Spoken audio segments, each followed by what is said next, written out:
The Mortician. I had been working as a mortuary technician at Sanctuary's rest house for about 2 months. I know it's not exactly the most glamorous job, but it's not as bad as you think. The pay is surprisingly good, and as for job security, well, people are always going to die. It was mainly just admin work, arranging collections, meeting with the families, as well as data entry. The owner, Mr. Sullivan, is a sweet and gentle old man, with all the charm and respect of someone whose job revolves around such sensitive affairs, which made me sad to realize that up until I filled my current role here, Mr. Sullivan had run this business with his wife Margaret for the last 50 years, until, after much reluctance, her illness prevented her from working. I never asked what was wrong with his wife. It had always felt like a delicate topic. So, as they live in the rooms above the mortuary, Mr. Sullivan never has to go too far away to look after her.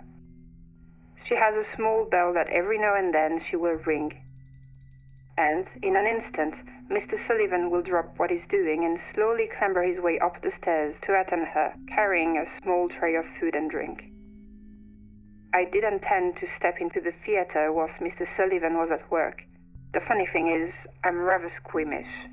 The state of some of the bodies that come in here are just, oh God, I hate to even dwell on it. On occasion, I would be called upon for help, as despite his enthusiasm for his work, Mr. Sullivan's strength falters with age and he will need assistance moving the cadavers. Through gritted teeth and dizzying thoughts, I would shut off my mind as I handled the deceased, the unnatural coldness to the skin piercing through my gloves like a spear tip through flesh as we shuffled them off the gurney to the theater table. And even once treated, drained of bodily fluids and cleaned up, the acrid smell of death would linger upon one's nose for hours. Things had been relatively straightforward for the first month and a half of the job. For what it entails, nothing was ever out of the ordinary, though, as time went on, the faint ringing of Margaret's bell in the distance became ever more prominent throughout the days, a clear sign of her rapidly declining health. Later and later we seemed to finish, Mr. Sullivan trapping himself away within the mortuary theatre. I found myself even more frequently leaving him to continue his work way into the night as I left for home. I worried for the old man. His attitude was becoming more and more impatient as time passed. It's as if he was working to a time limit. I know he's under a lot of stress, but it's not exactly like our clients are going to just get up and leave. It was a night in which the bell had rung almost constantly. A haggard Mr. Sullivan, still clad in his bloody surgical apron, slowly made his way to the stairs. The deep lines of his face seemed far more prominent than ever as he turned towards me and asked if I could wheel his last cadaver back into cold storage before I left. Once more, he began his slow ascent up the stairs, this time, though, carrying a larger tray than normal, filled with all manners of various containers and flasks of different sizes. I grimaced. God, I hate this part of the job. The quicker I was done, the better. I couldn't help but feel as if something was off about the way Mr. Sullivan has been acting recently. Getting up from my desk at the front of the building, I made my way to the theatre, the ringing of Margaret's bell ceasing to burden my ears only as the door shut behind me. The contrast between the somber yet cozy welcoming area and the cold and clinical theatre was made even more apparent by the dead body lying upon the table in the center of the room, like a shrine to death itself. After tidying the theatre as quickly as I could, placing chemicals back in their cupboards and instruments into the sterilizer, I was wheeling the body back to storage. We can hold 8 bodies here, each one housed in its own sub-zero mausoleum. As I began to slide the gurney back into its home, I realized that one of the other doors was open. That's odd.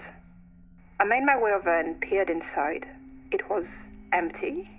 But that can't be right. We're supposed to be full until tomorrow. I grabbed the chart of the wall. Mr. J. Gregson, received 12th of January 2023. Yeah, there was definitely some kind of mistake here. Maybe Mr. Sullivan had got at some of the files mixed up. I checked again. 3. In total, there were 3 missing bodies. And the 4th. No, something was wrong. I checked its clipboard. Name, age, cause of death, heart failure. Then, why on earth was part of the body missing? I stood there transfixed as I stared down at the partially disemboweled body. Before I realized it, I had run back out into the reception area, my heart pounding, gagging for breath as my body filled with panic. What the hell was going on here? There had to be some kind of mistake. I needed to tell someone, but who? Mr. Sullivan? But if he was the last person there, then... I looked to the stairs, the faint sound of mumbling echoing from above. I'm not sure what compelled me to go up them. It's like all those classic horror movies when you're screaming at the protagonist not to do something stupid. But God, in that moment, it's almost if you're forced to do so. I had never been up here before. The decor was as quaint as the reception area, antiquated yet homely.